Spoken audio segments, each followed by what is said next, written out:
கடலாக இருந்து நிலமாகி மனித இனம் தோன்றதுக்கான தடயங்கள் கொண்ட ஊர் இந்த அரியலூர். அதோட அடையாளமாக தான் கள்ளங்குறிச்சியில் டைனோசர் முட்டைகள் கண்டெடுக்கப்பட்டுச்சு. ஒரு காலத்தில் மிக அடர்ந்த வனப்பகுதியாக இருந்து பெரும்புலியூர்னு அழைக்கப்பட்ட பகுதி இந்த பெரம்பலூர். இப்படிப்பட்ட வரலாறு கொண்ட அரியலூர், பெரம்பலூர் மாவட்டங்களுக்கான அரசு விழாவில் கலந்து கொள்வதிலே நான் பெருமைப்படுகிறேன். அரியலூர் ஆற்றல் மிக மாவட்டமாகவும் பெரம்பலூர் பெரும்பலம் கொண்ட மாவட்டமாகவும் அமையணும் என்பதுதான் நம்ம அரசுடைய நோக்கம். அந்த அடிப்படையில் தான் அரியலூர் மாவட்டத்தில் முடிவுற்ற 51 பணிகளை திறந்து வச்சிருக்கிறேன். 26 பணிகளுக்கு அடிக்கல் நாட்டியிருக்கிறேன். 10,141 பயனாளிகளுக்கு பல்வேறு நலத்திட்ட உதவிகள் வழங்கப்பட இருக்கு. பெரம்பலூர் மாவட்டத்தில் முடிவுற்ற 456 பணிகளை திறந்து வச்சிருக்கிறேன். 27 பணிகளுக்கு அடிக்கல் நாட்டியிருக்கிறேன். 11,721 பயனாளிகளுக்கு பல்வேறு நலத்திட்ட உதவிகள் வழங்கப்படவிருக்கிறது. மொத்தமாக சொன்னால் 173 கோடியே 96 லட்சம் ரூபாய் மதிப்பில் அடங்கியிருக்கக்கூடிய நலத்திட்ட உதவிகள் வழங்கக்கூடிய விழாவாக இந்த விழா நடைபெற்று கொண்டிருக்கிறது. இந்த விழாவை அரசு பெருவிழாவா ஏற்பாடு செஞ்சிருக்கக்கூடிய போக்குவரத்து துறை அமைச்சர் அரியலூர் அரிமா மாண்புமிகு எஸ். சிவசங்கர் அவர்களுக்கும், பெரம்பலூர் அரியலூர் மாவட்டத்தினுடைய ஆட்சியர்களுக்கும், அரசினுடைய அனைத்து துறை அதிகாரிகளுக்கும் அலுவலர்களுக்கும் என்னுடைய வாழ்த்துக்கள், பாராட்டுக்கள். இந்த விழாவுக்காக மட்டுமல்ல, இன்னும் பல பாராட்டுகளுக்கு தகுதியானவர் நம்முடைய சிவசங்கர் அவர்கள்.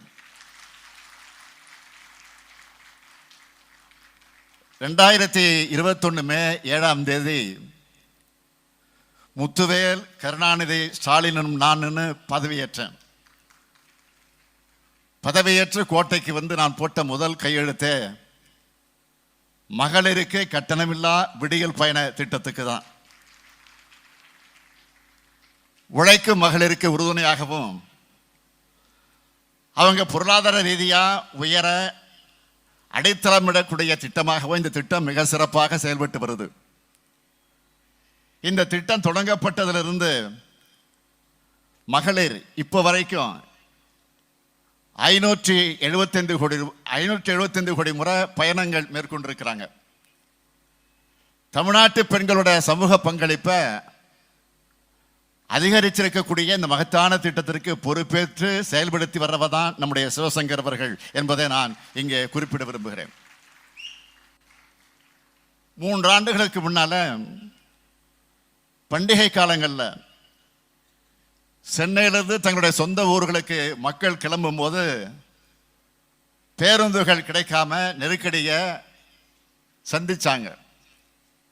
போதுமான பேருந்துகள் இல்லாமல் கூட்டமாக பேருந்துகளில் இடம் கிடைக்காம சிரமப்பட்டு போகக்கூடிய செய்திகள் எல்லாம் தொடர்ந்து வந்துச்சு. இன்னைக்கு நிலைமை மாறி இருக்கு.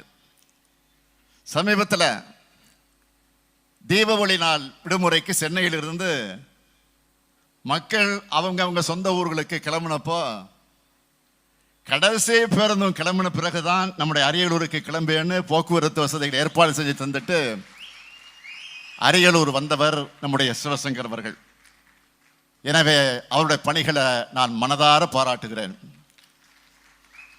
இதில் எனக்கு கூடுதல் மகிழ்ச்சியும் பெருமையும் இருக்கு. ஏனென்றால் சிவசங்கர் அவர்கள் அரசியலில் எங்களுக்கெல்லாம் வழிகாட்டியாக இருந்த அண்ணன் சிவசுப்ரமணியம் அவருடைய மகன். என்னால வார்ப்பிக்கப்பட்ட சிவசங்கர் இந்த விழாவை மிக சிறப்பாக ஏற்பாடு செஞ்சிருக்கிறார். அரியலூர், பெரம்பலூர் மாவட்டங்களுக்கு நம்முடைய தலைவர் கலைஞர் அவர்கள் ஏராளமான திட்டங்களை உருவாக்கி கொடுத்திருக்கிறார்.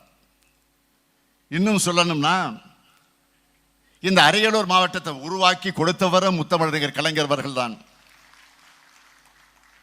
பெரம்பலூர் மாவட்டத்துக்கு சிறப்பு பொருளாதார மண்டலம் போன்ற திட்டங்களை கொடுத்தவரும் அவர்தான். கடந்த 3 ஆண்டுகளில் நம்ம திராவிட மாடல் ஆட்சியில் மாமன்னர் ராஜேந்திர சோழனுக்கு புகழ் வகையில் ஆடி திருவாதிரை தினம் அரசு விழாவாக கொண்டாடப்படும்னு அறிவிச்சோம். கங்கை சோழபுரத்தில் புது அருங்காட்சியகம், இன்று அடிக்க நாட்டில் இருக்கக்கூடிய செயங்கொண்டம் காலணி உற்பத்தி தொழிற்சாலை, சுமார் 15,000 இளைஞர்களுக்கு வேலைவாய்ப்பு உறுதி செய்யும் இந்த தொழிற்சாலை மூலமா அவங்களுடைய வாழ்வாதாரமும் ஜெயங்கண்டத்தோட பொருளாதாரமும் முன்னேற்றம் அடையும். இந்த இடத்துக்கு அருகே விளிம்பு நிலைகளை வசித்து வரக்கூடிய பழங்குடியின மக்களுக்கு 3.52 ஹெக்டேர் நிலத்தில் இலவசமா வீட்டுமனை பட்டா வழங்கப்பட இருக்கு. 61 பழங்குடியின குடும்பங்களுக்கு வீடு கட்ட தலா 5,07,000 ரூபாய் வீதம் 3,09,00,000 ரூபாய் ஒதுக்கீடு செய்ய பழங்குடியின நலத்துறை மூலமா ஆணையிடப்பட்டிருக்கு. ஜெயங்கொண்டம் அரசு மருத்துவமனையை மாவட்ட மருத்துவமனையாக 29 கோடி ரூபாய் மதிப்பீட்டில் தரம் உயர்த்துகிற பணிகள் நடைபெற்று தற்சமய கட்டுமான பணிகள் முடிவுற்று இருக்கு. அது மட்டுமல்ல, ஜெயங்கொண்டம் பழுப்பு நிலக்கரி அனல்மின் உற்பத்தி திட்டத்துக்காக 2005ஆம் ஆண்டு வரைக்கும் 133 கிராமங்கள்ல 8,373 ஏக்கர் நிலம் கையகப்படுத்தப்பட்டுச்சு. ஆனா இந்த திட்டத்தை செயல்படுத்த சாத்தியமில்லைன்னு முடிவாகியும் கிட்டத்தட்ட 25 ஆண்டு கால பிரச்சனையாக இது இருந்துச்சு. இந்த பிரச்சனையை என்னுடைய கவனத்துக்கு கொண்டு வந்ததுமே அரசு கையகப்படுத்திய நிலங்களை முன்னாடி கொடுத்த இழப்பீட்டு தொகையை திரும்ப வாங்காம உரிய நில உரிமையாளர் ஒப்படைக்கணும்னு 2022 ஆணையை நான் பிறப்பிச்சேன். இதுவரைக்கும் 6,808 ஏக்கர் நிலங்கள் திரும்ப ஒப்படைப்பதற்கான உறுதிமொழிகள் பெறப்பட்டு 5,656 ஏக்கர் நிலங்களுக்கு பட்டாவும் கொடுத்திருக்கிறோம். மீதமுள்ள நில உரிமையாளர்களுக்கும் பட்டா மாற்றம் செய்ய நடவடிக்கையை எடுத்துக் கொண்டு இருக்கிறோம். இதுவும் விரைவில் முடியும். இது எல்லாவற்றுக்கும் மேலாக முக்கியமா பெரம்பலூர் மாவட்டத்தில் எறையூர்ல 243 ஏக்கர் பரப்பளவில் சிப்காட் தொழிற்பூங்கா அமைக்கப்படவிருக்கு. 30,000 பேருக்கு அதனால் வேலை வாய்ப்பு அளிக்கிற கோத்தாரி பீனிக்ஸ் காலனி உற்பத்தி தொழிற்சாலையை நானே அடிக்கல் நாட்டி சரியா ஒரே வருஷத்தில் முடிச்சு அந்த தொழிற்சாலையை நானே திறந்து வச்சேன். இது எவ்வளவு பெரிய சாதனை! அது மட்டுமல்ல, குன்னமட்டத்தில் 100 ஏக்கர் பரப்பளவில் சிப்காட் தொழிற்பூங்கா உருவாக்கப்படும்னு அறிவிச்சிருக்கிறோம். எறையூர் சிப்காட் பாடலூர் தொழிற்பூங்காவுக்கு கூட்டு குடிநீர் திட்டம் வழங்க 345 கோடி ரூபாய் நிதி ஒதுக்கீடு செய்யப்பட்டிருக்கு. உலகத்திலேயே அரிதான பாழ்நிலங்கள் காணப்படக்கூடிய பகுதியா பெரம்பலூர் காரைக்குளக்கா நத்தம் பகுதி இருக்கு. அங்க 411 ஏக்கர் பரப்பளவுக்கு புதைப்படிம பூங்கா அமைக்க கம்பி வேலை அமைக்கப்பட்டிருக்கு. கவுல்பாளையம் ஊராட்சியில இலங்கை தமிழர்களுக்காக 72 வீடுகள் கட்டப்பட்டிருக்கு. ஊரக பகுதியில் 12 பாலங்கள் கட்டுற பணிக்கு நிதி ஒதுக்கி 8 பாலங்களை திறந்து வச்சுட்டோம். நெடுஞ்சாலை பகுதியில் 34 பாலங்களை கட்டி திறக்கப்பட இருக்கு. இப்படி சொல்லிக்கிட்டே போலாம். இவ்வளவு திட்டங்களை தீட்டி தந்தவர் என்பதால் தான் உங்க முன்னாடி இன்றைக்கு நான் கம்பீரமாக நின்று கொண்டிருக்கிறேன்.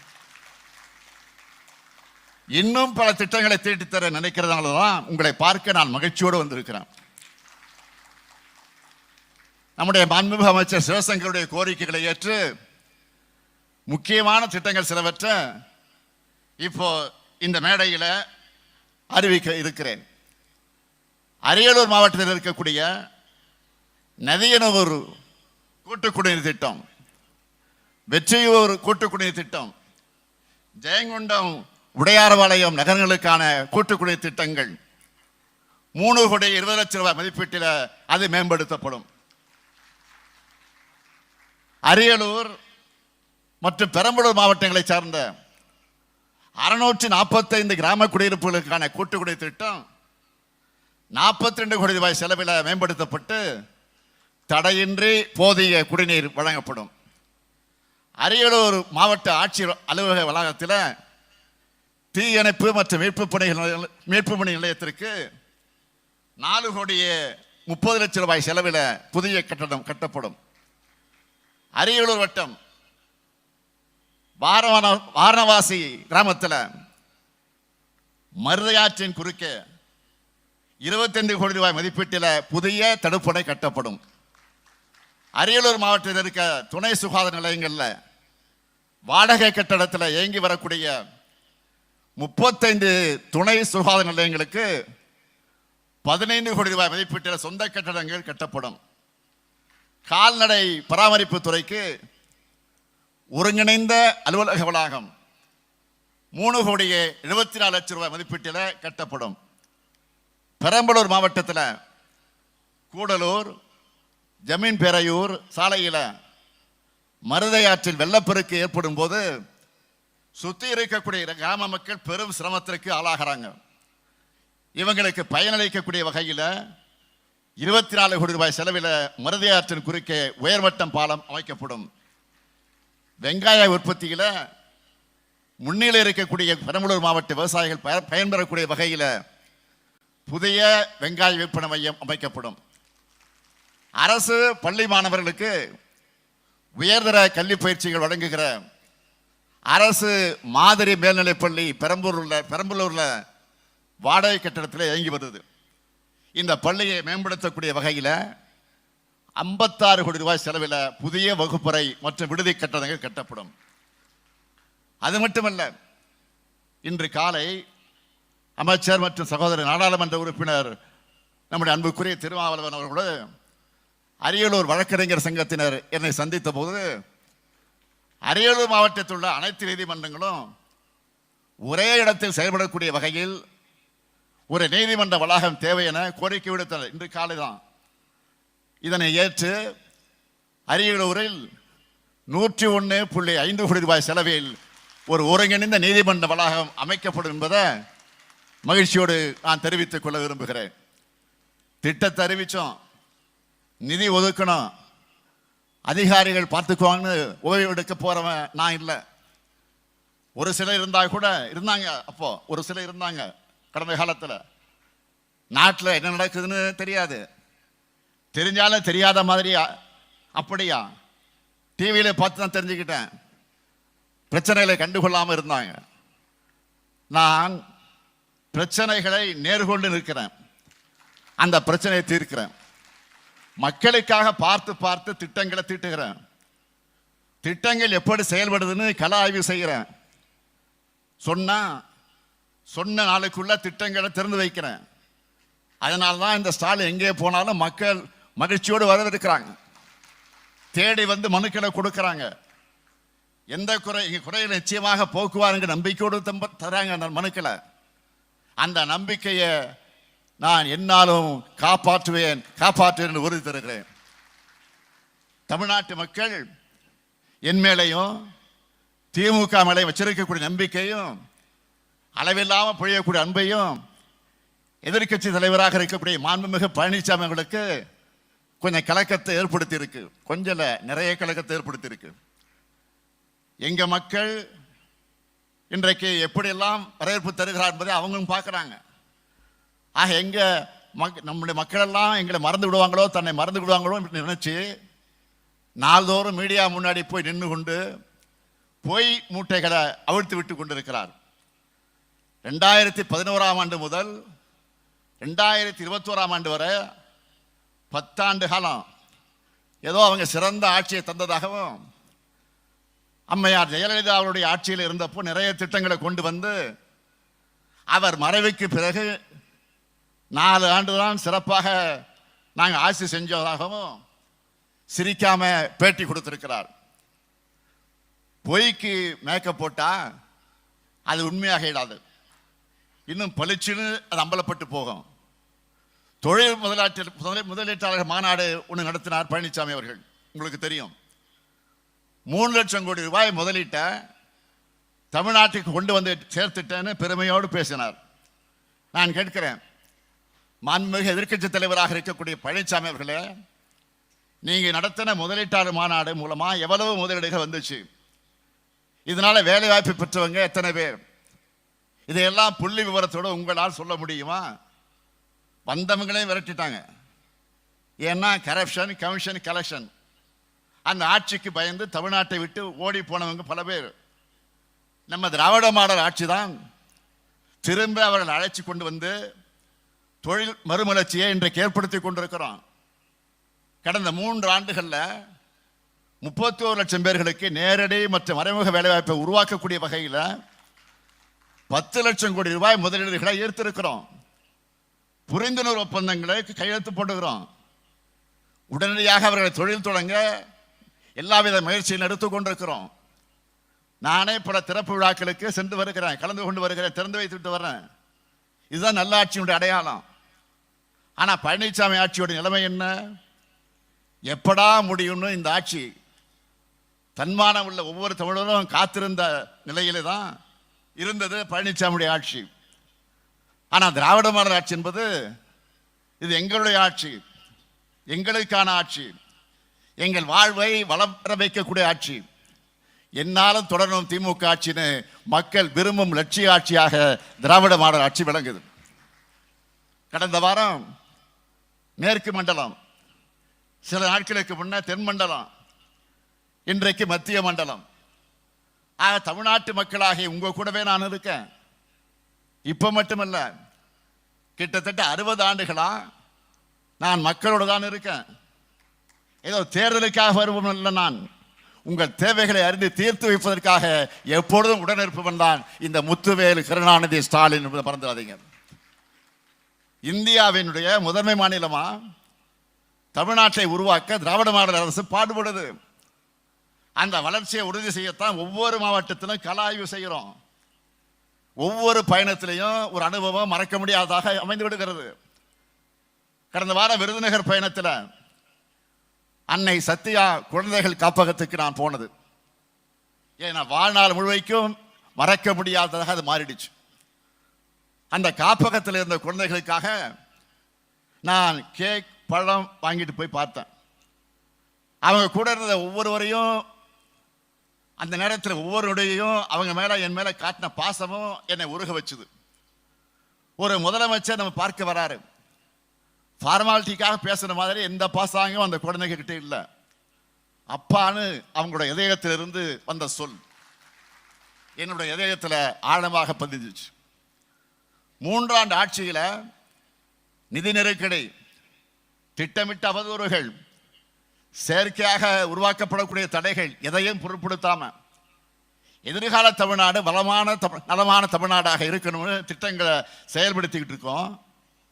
கலைஞர் மகளிர் உரிமை திட்டம், விடியல் பயணம், மக்களை தேடி மருத்துவம், நம்மை காக்க 48, எத்தனையோ முத்திரை திட்டங்களையும் நான் மேடைதோறும் பட்டியலிட்டு சொல்லுகிறேன். இந்த முத்திரை திட்டங்களுக்கு இடையிலே மறைந்திருக்கக்கூடிய பல முத்தான திட்டங்கள் இருக்கு. அப்படிப்பட்ட ஒரு திட்டம் தான் ஊட்டச்சத்தை உறுதி செய்யக்கூடிய திட்டம். கழக அரசு அமைஞ்சு ஓராண்டு நிறைவடைஞ்ச போது நான் ஆய்வுக்கு போனப்போ ஊட்டச்சத்து குறைபாடு கொண்ட குழந்தையை பார்த்தேன். அப்ப விசாரிச்ச போது இது போல குழந்தைகள் பிறக்குது, அதிகமாக இருக்குன்னு கவனத்துக்கு வந்துச்சு.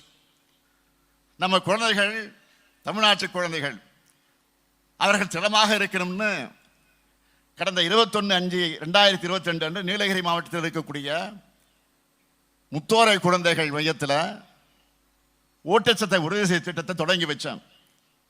76,705 ஊட்டச்சத்து குறைபாடு உள்ள 6 மாதத்திற்குட்பட்ட குழந்தைகள் பாலூட்டும் தாய்மார்களுக்கு ஊட்டச்சத்து பெட்டைகளை வீட்டுக்கே கொண்டு போய் கொடுத்தோம். தீவிர ஊட்டச்சத்து குறைபாடு உள்ள குழந்தைகள்னு அடையாளம் காணப்பட்ட 77.3 விழுக்காடு குழந்தைகள் இயல்பு நிலைமைக்கு திரும்பி இருக்காங்க என்ற மகிழ்ச்சியான செய்தியை நான் இங்கே உங்களோட பகிர்ந்துக விரும்புகிறேன்.